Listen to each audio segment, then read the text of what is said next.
Good evening. This is David Smith. I'm your host, and this is Week in Review. Tonight we'll be discussing the crisis of currency in Europe, and we'll continue our discussion on our need to progress toward a program to return us to space exploration.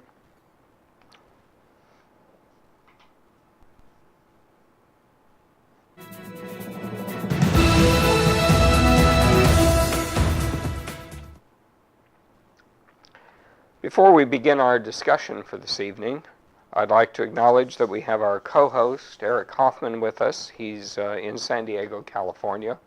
And of course, we have our producer, director, and audiovisual engineer, Daniel Moran, at the controls. I'd like to begin this evening with a couple of stories that caught my attention.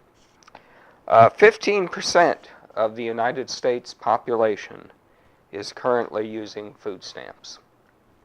That's about 46 million people in this country who require assistance from the food stamp program. The state of Mississippi is the state with the highest percentage of its population requiring food stamp assistance at 21%. So the economic crisis has hit quite widely and severely here throughout this country, especially making it difficult for people to purchase food and other necessities. Also, I'd like to cover the EAS, the Emergency Alert System, which will be conducting a special test on November the 9th at 2 p.m. Eastern Standard Time. It will be a national test, not a local test as we're accustomed to with the national broadcast system. Instead of being 2.5 minutes long, as it was originally intended to be, it will now be 30 seconds long.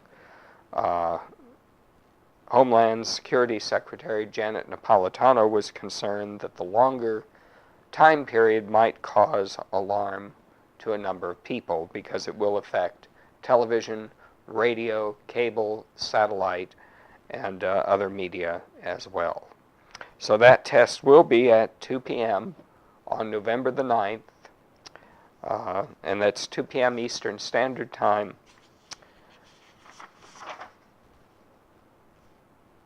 Also, we have a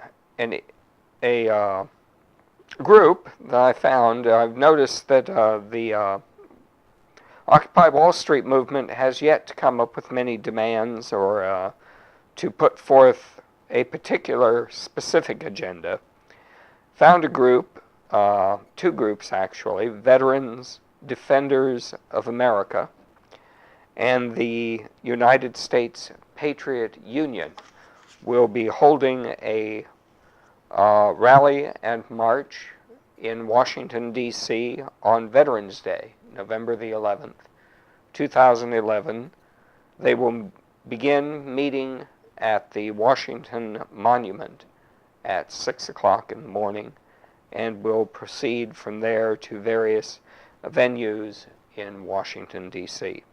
We've provided a link in our topics section where you can go read their Declaration for the Restoration of the Constitutional Republic, in which they call for the immediate resignation of the President, the Vice President, the President's Cabinet, several leaders of Congress, and they are bringing up the issue of the legitimacy of the President to hold that office based on the fact that he may indeed have been born outside the country and therefore is not eligible to serve as President of the United States.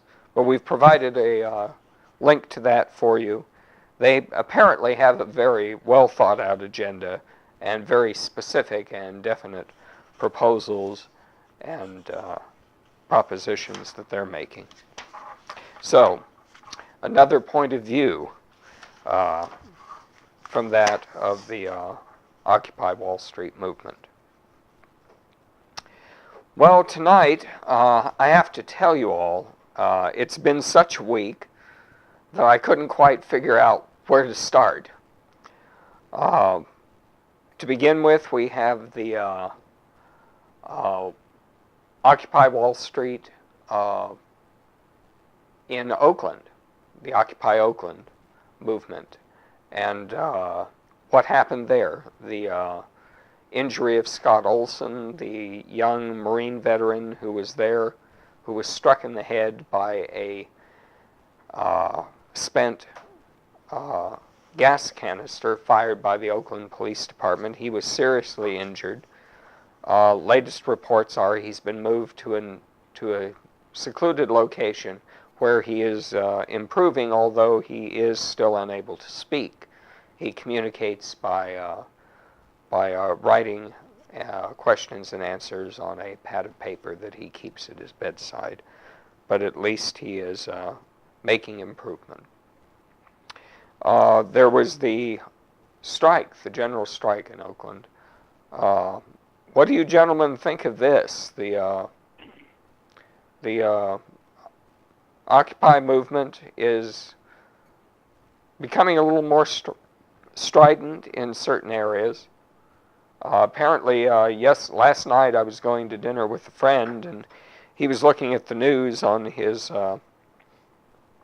telephone, and the police in Denver were bringing down the Occupy Denver camp once again. So, what's your take on all of this? My opinion still hasn't changed. Of course, the longer this goes on, the more chance of violence there will be. As we all heard on national TV, there was a rape in the Occupy Wall Street encampment at Maryland. There's rampant drug dealing, STDs. We could go on and on. Yeah, I think it's about time for them either to come up with an agenda or just leave the parks. Well, I know I heard someone on a radio talk show, I believe it was last night or the evening before, point out that the Occupy Wall Street protesters are actually, for what they want, they're in the wrong place. The brokerage houses and the banks and so on are not in Lower Manhattan, but in Midtown. And so, although they're in front of the stock exchange, the Wall Street bankers and the brokers and the other financiers that they're opposing actually are not anywhere near where they're at. They're all in their very fine and nice offices up in Midtown. Yeah. Well, yeah, they're in the wrong place geographically, and I would say they're probably in the wrong place intellectually. I mean, the way Americans protest is to occupy the ballot box and vote for change. Well, I kind of wonder where this is. They've shut down the port in Oakland for a day. I understand the port is going to stay closed because they're not certain whether the protesters will come back in a fairly short amount of time, and they don't want to get things up and running again just to have them shut down again, because it's so expensive to do that. Yeah, they're not actually creating any jobs. If that was their plan, they're actually creating havoc with the small businesses around the occupied places. Seems like the only people they're getting jobs to is policemen. Yes, that's a good point. That's a good point. More police are needed, so they get more work. But now the truck drivers the truckers who truck that freight from the dock are out of work. Yeah, it seems like the only people they're providing jobs for, like I said, is police and security. Yeah, so it's. I'm still waiting to hear what is it that they're actually looking for. That's why I'm encouraging people to go look at that post that we have for the Declaration for the Restoration of the Constitutional Republic, posted by the Veteran Defenders of America and the United States Patriot Union. because they have very detailed and worked out plan of exactly what they want and are seeking to achieve by beginning this counter-protest against what they see as the socialist invasion of America and the socialist takeover of the government. If I may interject one comment about the birth controversy of Barack Obama, I really don't know if he was born in this country or not, and you're probably never going to find out anyway, but there's another issue that he might disqualify him, and that is if he was adopted when his mother married the Indonesian national. Because if he was actually adopted by a citizen of another country, that would make him an illegitimate president also, and no one's actually brought this up. That's a good point. That's a good point. So I don't know what the status of that is yet, because he actually did use the name of his mother's second husband, Soetoro, I believe it was. Yeah, so Barry Soetoro. He's actually used 4 or 5 names. So, I mean, the news media just failed the public. They didn't vet this guy. They didn't investigate him. Well, the Supreme Court, Justice Roberts at some point promised that the Supreme Court would look into this matter, would take it up, and because it's just a very serious issue. If he isn't qualified, then his appointments to the Supreme Court are null and void. All the legislation that he's signed is null and void. The wars he's propagated were illegitimate. Yeah. So we've got that whole problem. Yeah, so like I said, somebody should have, this should have been done before while he was campaigning, but so it still should be done. Yeah. All this paperwork should be public. I mean, I think we as the American people have a right to see his grades and his theses too. His grades have never been released. I'm wondering why all this secrecy and yeah, it just gets weird. And even though he was editor of the Harvard Law Review, no one's ever found an article he's written. It's kind of hard to be the editor of the Law Review without ever having written an article. Yeah, you know more about this legal stuff than I do, but that sounded strange to me that you're the editor of Harvard Law Review and no one's ever found an article written by you. Not one. Not even co-authored. Oh, good grief. Have they found a copy of the Law Review with him listed as the editor?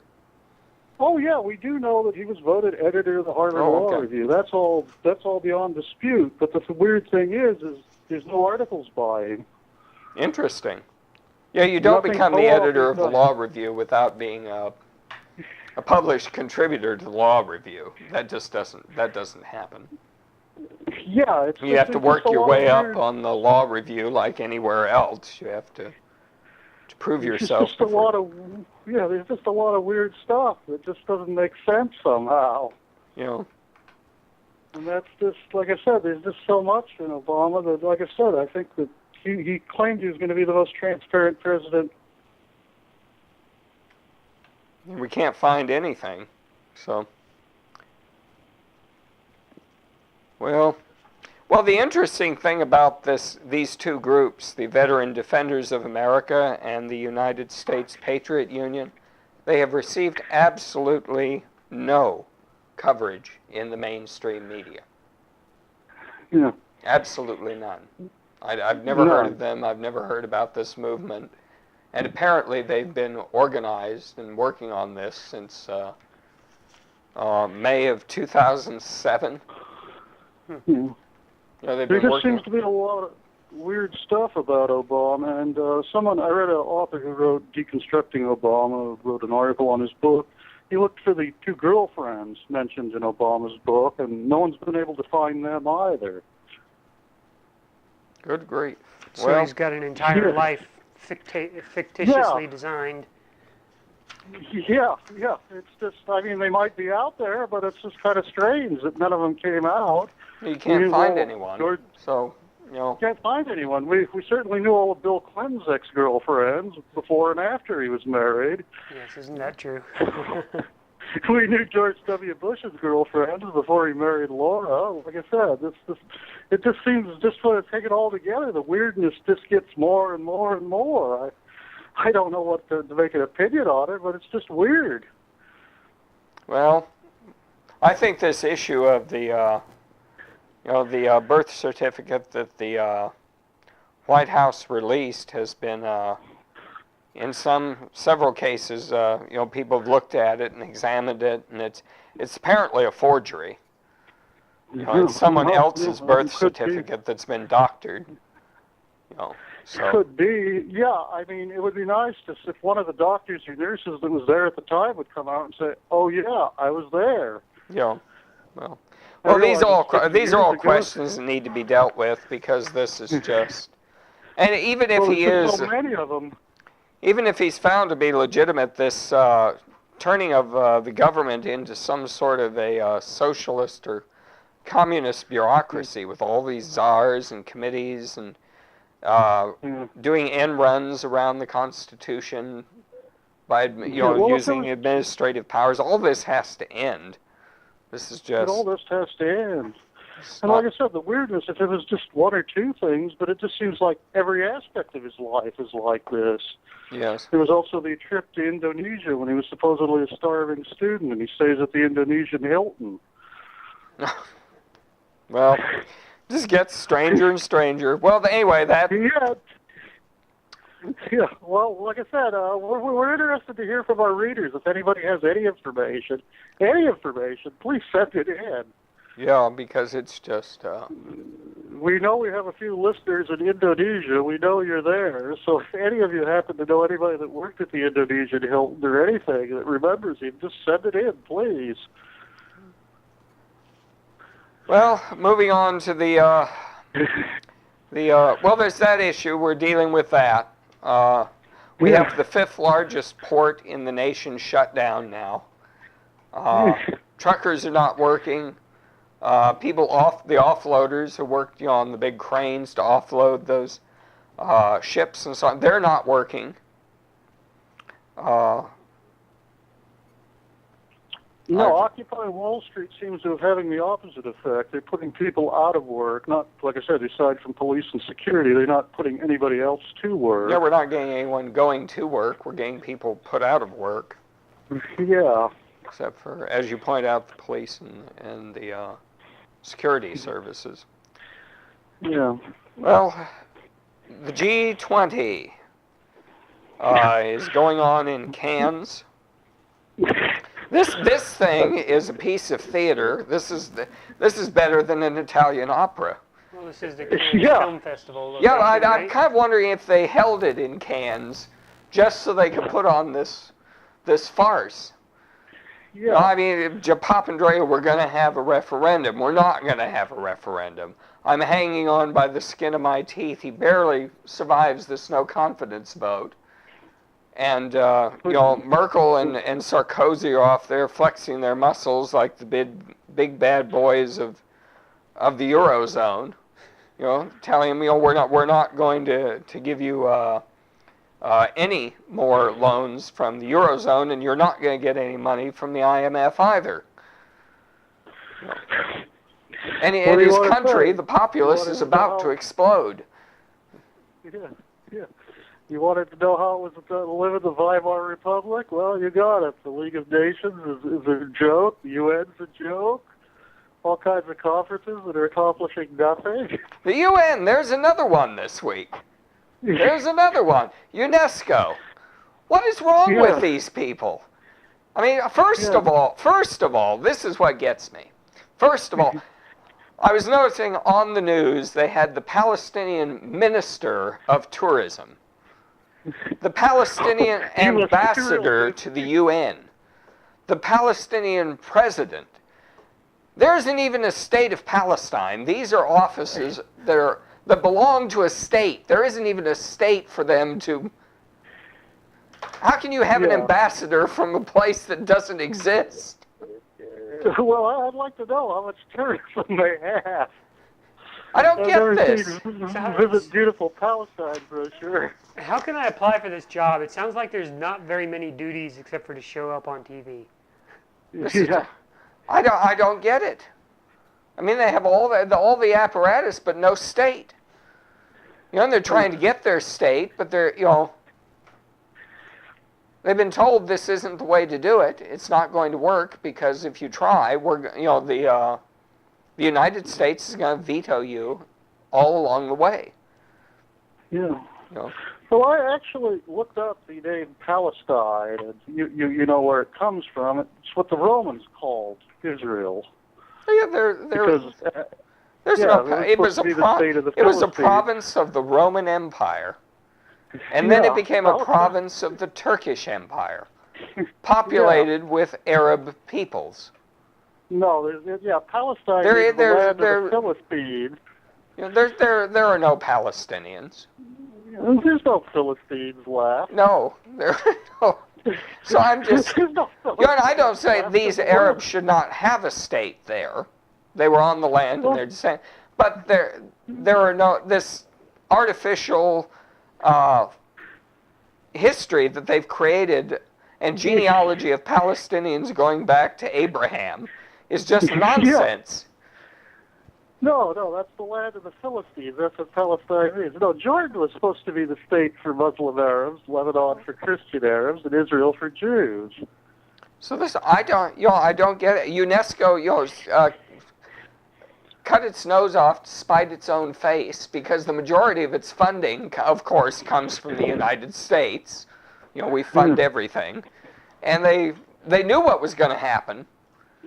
That they were going to lose that funding immediately if they voted to admit Palestine. You know, and of course they went ahead and did it. You know, and the French joined them, of course, despite us. You know, after we came to their rescue in fighting Libya and keeping the oil flowing to them. You know. So from now on, I've made a vow. I'm not going to say Palestinian state anymore. I'm going to say Israel because that's what it is. Yeah, they're in Israel until, you know. Well, the whole thing is under international law, and this is the truth, whether it's liked or not, Israel was attacked and they won all that land in war. Yeah. They have it by right of conquest. And they should keep on- never have given up a single grain of sand, in my opinion. They bled and died for it, and it's spoils of war.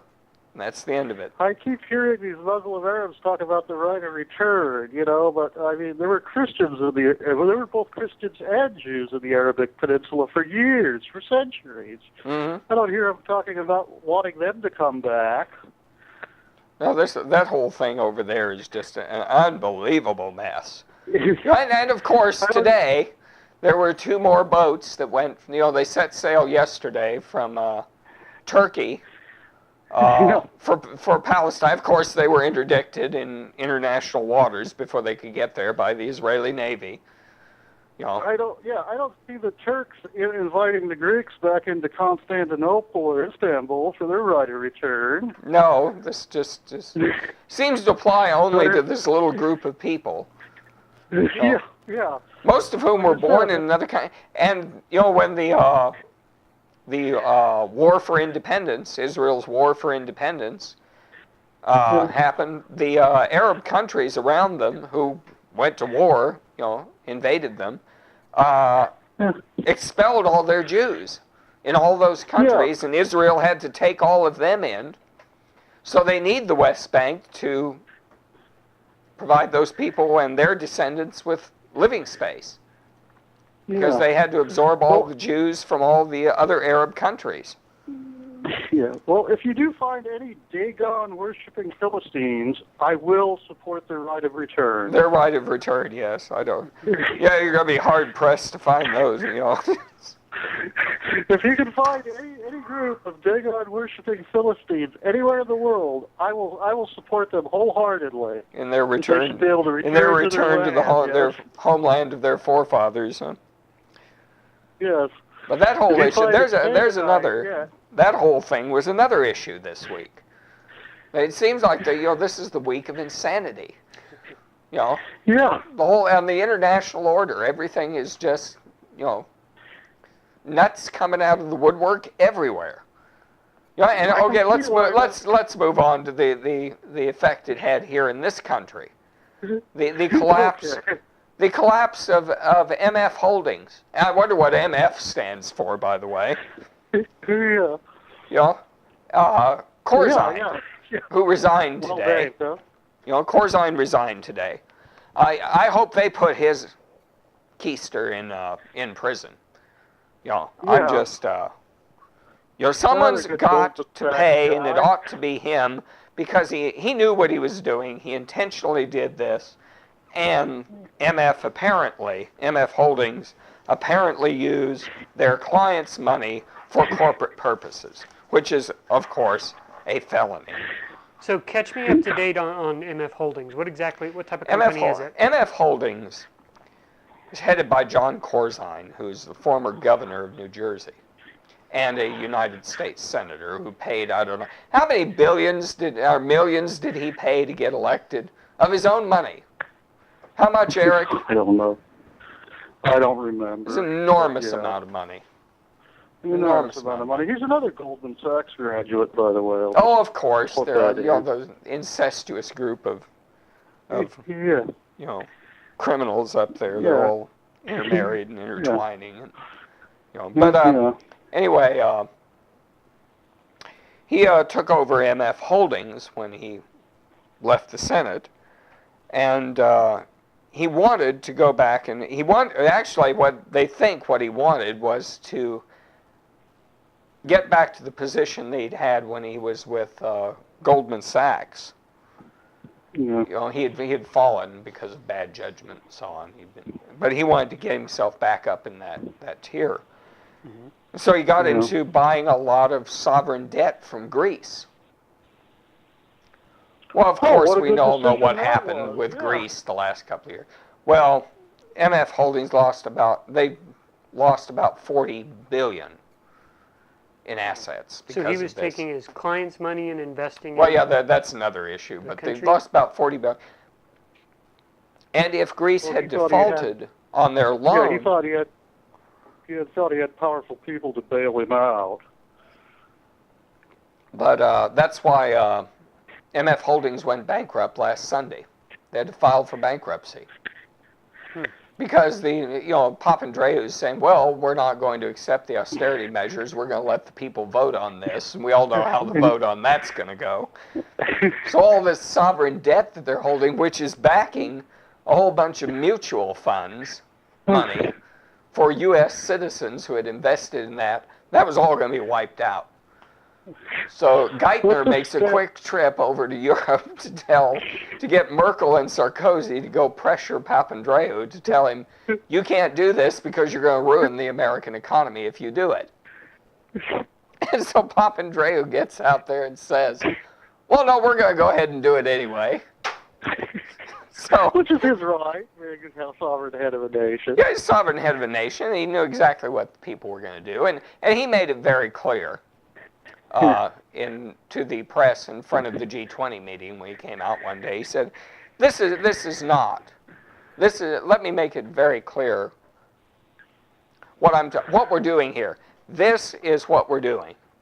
We are deciding whether or not we want to stay in the euro. Which essentially, if Greece leaves the Eurozone, Italy will be the next, and then Spain, and then the whole thing falls apart, and France and Germany are left holding all that debt. You get the bag full of wheat. Yeah, but aren't we supporting Germany all this time anyways? So essentially we're holding all that debt? Well, by yeah, proxy? the idea is to pass the bag on. It's like musical chairs. Yeah, right? you can. Well, see, because earlier on this week, supposedly last week, the Chinese said, well, we'll come in and we'll help Europe out. And then they saw how bad it was, and they pulled out and said, no, we're not going to do that. So, and then the thing began to unravel again last week, and it began. But this is just, it is so criminal. All of this. This week shows how criminal it is. And it's not just Wall Street. It's everywhere. It's Europe. It's Wall Street. It's the Bank of England. You name it. It's everywhere. Mm-hmm. Yeah, like I said, if you wanted to know how it was to live in the Weimar Republic, somebody could write a good history of the Weimar Republic. No, I think we have the same feeling, except it's not just Germany; it's worldwide. Oh yes, it's just the entire economy is so interconnected now. This is the fruit of globalism. It's poisonous, and we need to get back. We need to get out of this free trade, anti-capitalist agreements, GATT, NAFTA, all that nonsense. Mm-hmm. We need to go back to free market capitalism. We need to, I'll add the UN. I'll raise you the UN and NATO, too. We should get out of both those organizations. Oh, good grief, yes.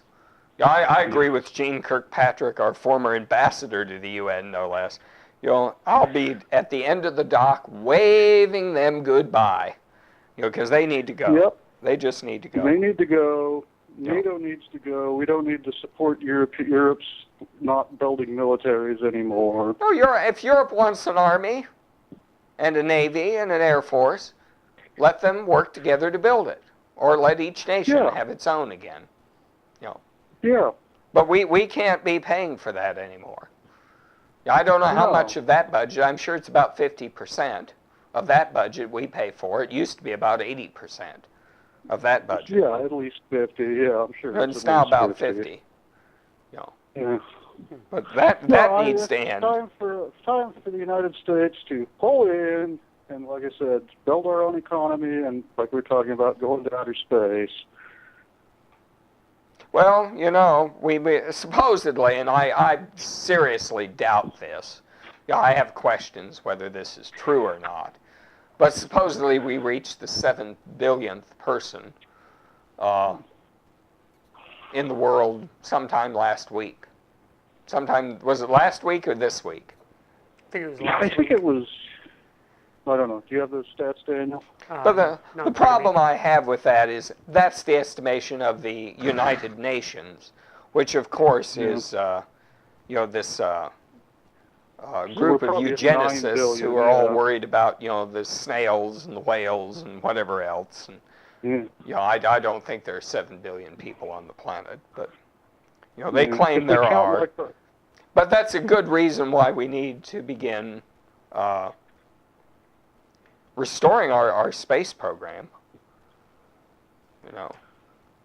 And if they want a stimulus package, there's the perfect stimulus package. It puts people to work. It leads to new technologies. It's going to lead. Well, here's a point. I was discussing this with Daniel as we were coming over to the studio this evening. Supposedly, greenhouse gases have increased. Fine. But China and the United States are the major contributors to this. I can't figure out how we can be a major contributor. We don't have any industry here anymore. We don't have any factories. How are we pumping greenhouse gas into the atmosphere? I don't get it. Well, they don't count like in Mexico when you burn spare tires to keep warm. They don't count that as greenhouse gas. It's just for industry. So the only thing that we're doing is burning coal in order to which is a pretty clean technology now. Yeah. Well, our cows are giving off methane and causing problems. Tell those people snowed in New Jersey that they need to left on solar power. Oh, speaking of solar power, the another one of the green technology companies that the administration gave so much money to went bankrupt last week. What a surprise! This is ridiculous. This is absurd. We need to get our space program going again. Something that will get not only will it produce jobs, it'll inject some pride into the country again. We'll be proud of being Americans. Because we'll be doing something that's worthwhile to ourselves, to the world. It'll be an achievement of incredible proportions. Yeah, the only way to lead is through moral example, and we have to go into outer space. And of course, the best place to build a solar power plant is in outer space. Well, this is just... Although Harry Reid might disagree with me, but, you know. Well, And he has buddies investing in Tonopah. It sounds as though China's not even wanting, or actually, we're just bowing out of a race that China is trying to brew up. Yeah, I read that article you sent me. You want to go into that a little more, Daniel, about the Chinese sabotaging our satellites and stuff? Well, it's a interesting topic, and David might have a little more information on it than I do, but it's... Well, you know, the problem here is that we stopped any serious... I mean, we got a program, the shuttle program, that could get us into low Earth orbit, and we needed to put satellites up there for our communications and, of course, our spying and, you know, war effort and everything else. But a base on the moon should be our priority. That should be our priority. I mean, we've been there. The problem is, I don't know if you two know this, but the plans for building the Saturn rockets, the heavy boost rockets that we need to get up out of low Earth orbit and break the gravitational, you know, enough to get to the moon, have all been destroyed. All that work that we put in Beijing. You know, yeah, I'm sure it was sold to the Chinese before we destroyed the plans. You know. Yeah, I'm sure you can find a copy in Beijing somewhere. You know, but this is just, you know, this is absurd that we're allowing. We're just ceding it to them. You know, we're not even asking them to work. I think we've asked them to work with us on it, but they've decided they want to go it alone. The European Space Agency, they don't have any money, so they can't do anything because all their money is going to bail out the various countries of Europe. They can't even figure out what to do on the Earth, much less what to do in space.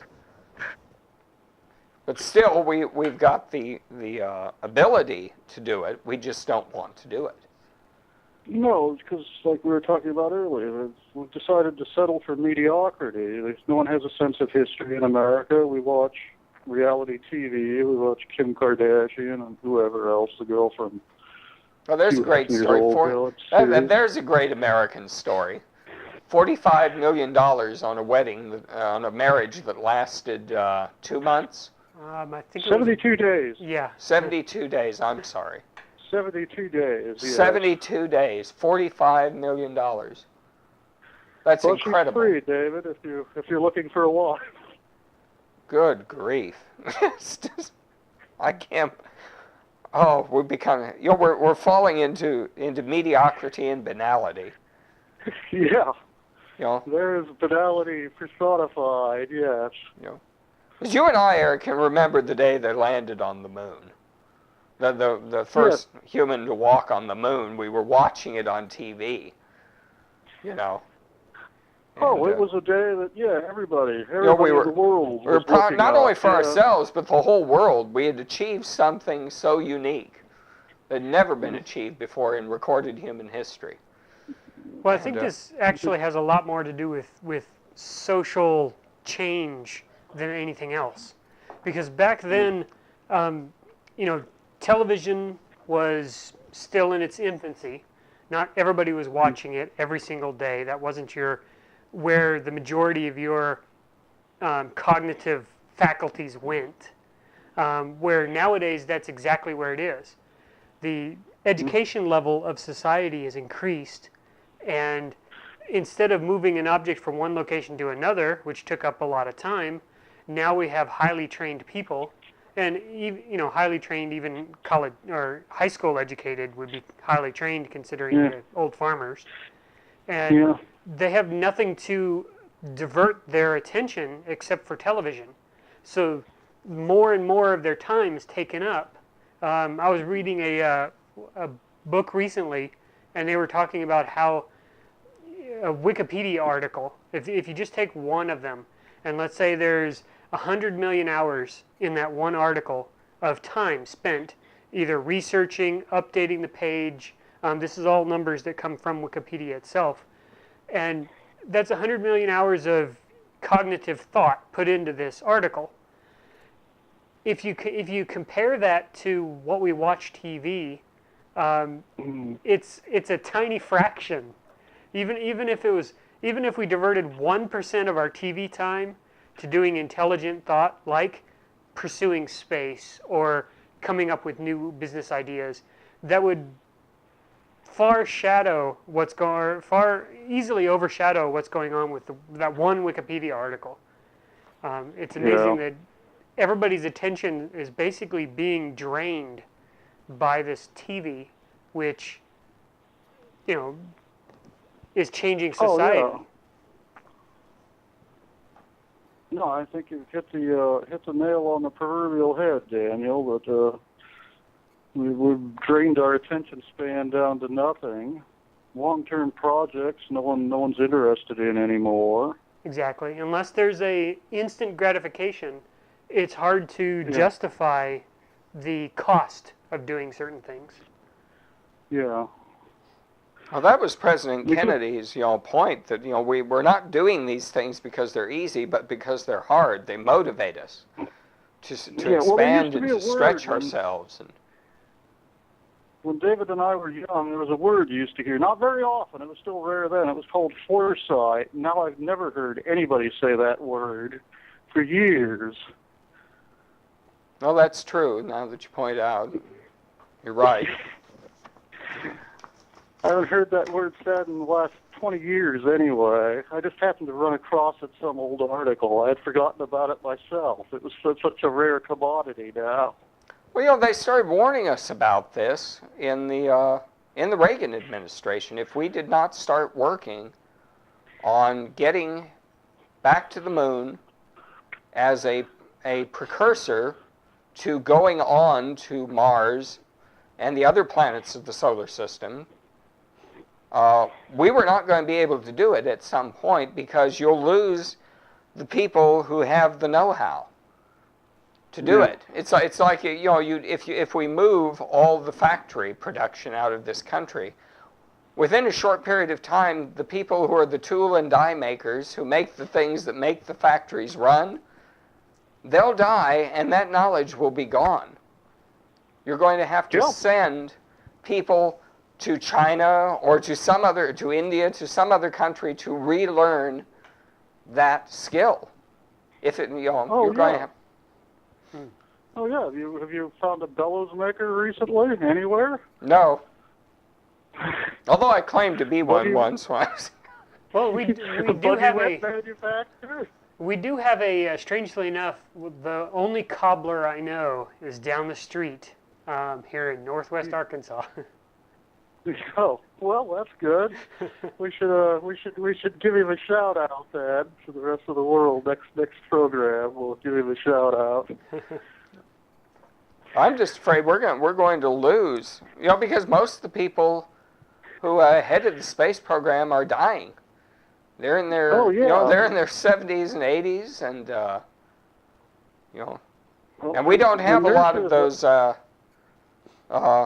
Nazi scientists that we brought over under Operation Paperclip, and they're all gone. They've all died or been chased off into hiding for because we're decided finally to prosecute them for their war crimes.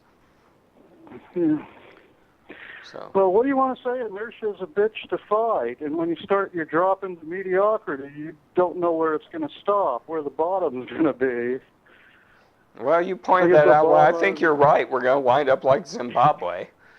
Yeah, I know Obama administration and the socialists in government want us to end up like France, but I think it's hard to put the brakes on. Well, I think the cognitive faculties of our younger generation is actually going to help out, because if you notice, our younger generation doesn't. The one that are growing up with the internet is the kids I'm referring to. And you notice they're watching a lot less TV. They're too busy texting each other. Well, texting or they're on the internet, social networking, and that sort of thing. I think that might actually lead us to more thought People are freely entering articles on blogs and that sort of thing. Here's something I want you both. Tell me what you think. We went to the moon. We were actually doing it. We were out in space. And then we had the big Star Trek phenomenon in the 80s. So we didn't need to actually go there because we'd already been there on TV. Yeah. I hate to say it, but I think it was kind of, oh, well, we've imagined it and we've kind of been there. And so we don't really need to go there anymore. Well, we know what it's going to be like. We already know what it's going to be like. So... I don't know. I guess I'd rather go to Kim Kardashian's closet. That's, I kind of wonder how that had an influence on the generation that's now, between.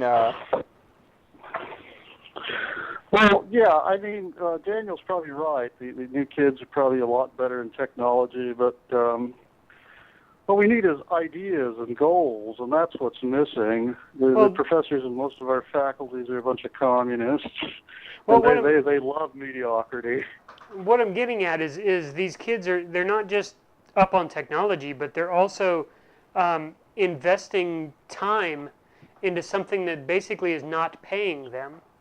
They're putting all their thought into either social networking, where they're communicating with friends and family, producing content, basically media, either articles, or some are even starting to write books, videos.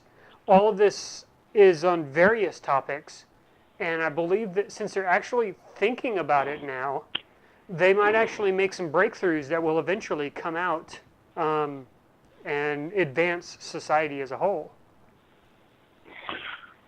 Well, I want to be an optimist. I will hope for the best with you. We'll take your word for it. Well, here's one example. The owner of I believe it's Virgin Airlines. I forget what his name is. Richard Branson. Yes, he's investing in. He's got a lot of younger generation around him, and especially that's kind of his whole theme of his company.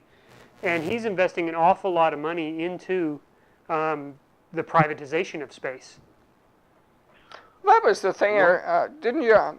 I kind of remember, Eric, when we saw that first, the Apollo program that, started getting us into orbit around the moon and finally landing on the moon several times and coming back safely to Earth. We thought, by now, we would be making trips to the moon quite regularly for lunch. Oh yeah, we would have had a and what happened? That was the dream. We've done this now. Let's start developing it, and we'd start mining the moon for minerals and whatever other resources we could obtain, and it would definitely become a jumping off point to the exploration of the other planets in our solar system. And that went nowhere. They just dropped that and started doing these cargo hauls into space.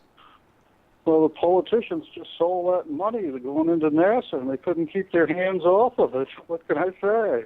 Yeah, it's just... Everybody has an off-ramp or a bridge or a out-of-work brother-in-law or something, Yeah, which is... They're talking about how, the tax reforms, that of course, every election, somebody's got a tax reform program. Yeah. But the 1%, the one proposal that has the 1% tax on every transaction on Wall Street, and they say that we would not have to have any other tax. No one else would have to pay any tax. There would be so much money. And we could get our space program going, take care of our social network needs, education, everything. Yeah, well, you and I were in California when they put the lotto in, and they said that we'd never have to have any more money for schools, and now California schools are bankrupt. Yeah, because the politicians can't keep their hands off that. They need to dip into that. Yeah, politicians can't keep their hands off the money. I mean, there's still plenty of construction going on in the schools, but they can't hire teachers or buy books. No, They can which hire is, contractors. that's what we need to have is, we need a good science curriculum. The education system is broken, and until that's repaired, we're not really going to get the generation that can go. And we need to do it quickly. So I'm afraid we're going to lose the technology and the people with the technical know-how to get us back into space. Yeah. Oh, yeah. Well, the Chinese are going crazy on outer space. They realize what we're saying. Yes. Well. Yeah. Because I'm going to a community college here at Grossmont with a cross enrollment at a university.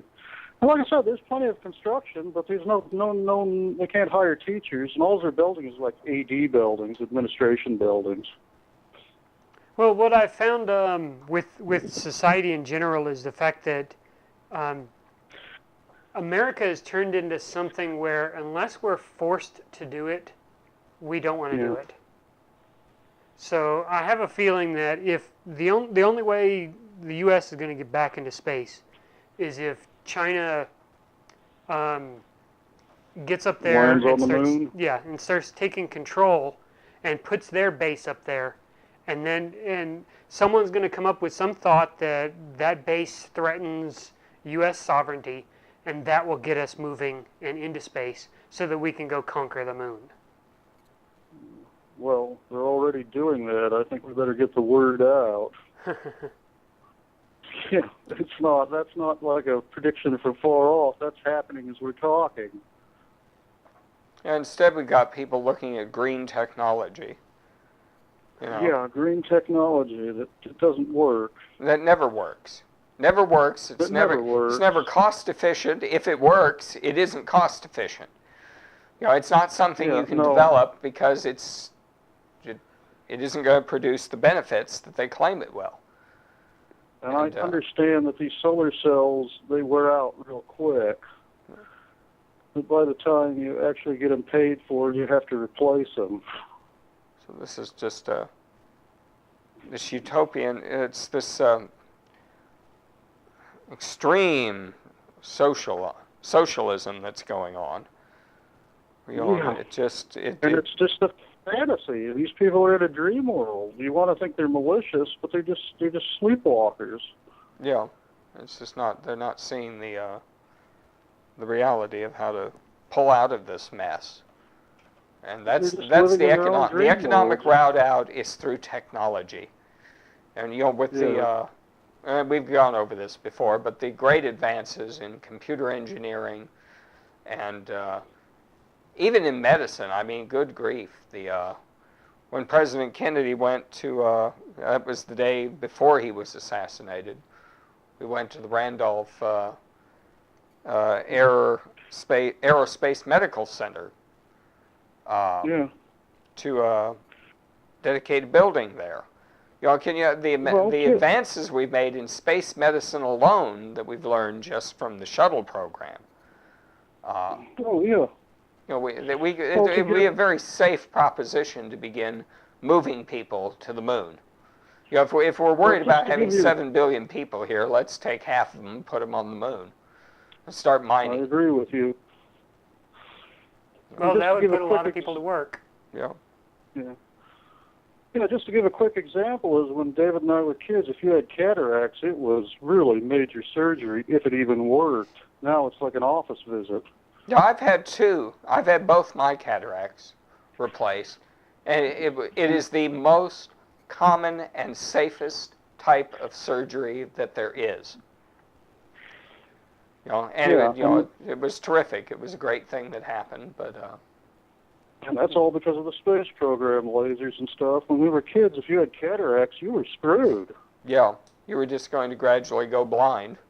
Your vision would just deteriorate to where you couldn't see anymore. Well, this leads back to the whole idea of the Occupy movement and the fact that they believe that the government has been too corrupted by big money. The 1% is controlling the government, and as well as the directions that the government takes, which is to feed more of our money into the 1%'s pockets and not into a space race, because that's not profitable for them. Well, I think Daniel has summed up our conversation very well tonight. Well, we've covered quite a bit, but it was just such a week, such an incredible week. I was just kind of overwhelmed and stupefied by what, and it's bad theater. What's going on? It's not even good theater. It's bad theater. You know, and it's just foolishness, because we know how to get out of this, and you know, it's not rocket science to figure out it's rocket science that we need to be working on. You know, so.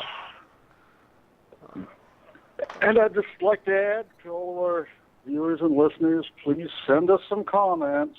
We're waiting to hear from you. Yeah. Everyone, please go, who sees this, go visit Eric's blog site and Daniel's blog site. Make sure you take a look at them and leave your comments on their sites so they know what you think about their work. Okay? And because it helps them to know what particular areas to emphasize and develop in their various enterprises. Well, I'm sure it'll be another interesting week by next Friday. But you know, and we'll probably come back to this issue of space and so on. I'm going to do some more research into our past space program and how it developed. But most people probably don't know how it developed and what a great effort we put into that. And we'll probably discuss this some more in the future. Well, thank you all. It's been a good hour, and we enjoyed being with you. I'm David Smith, and this is Week in Review.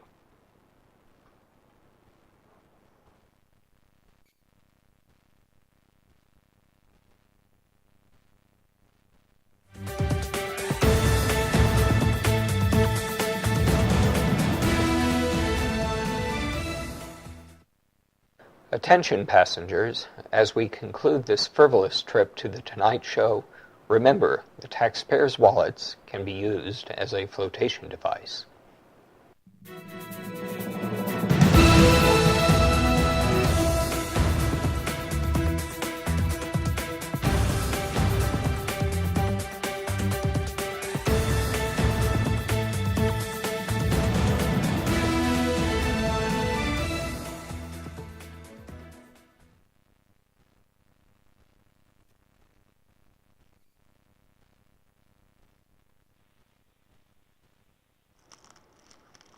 Okay, we're on with David again. That's a wrap. Yep.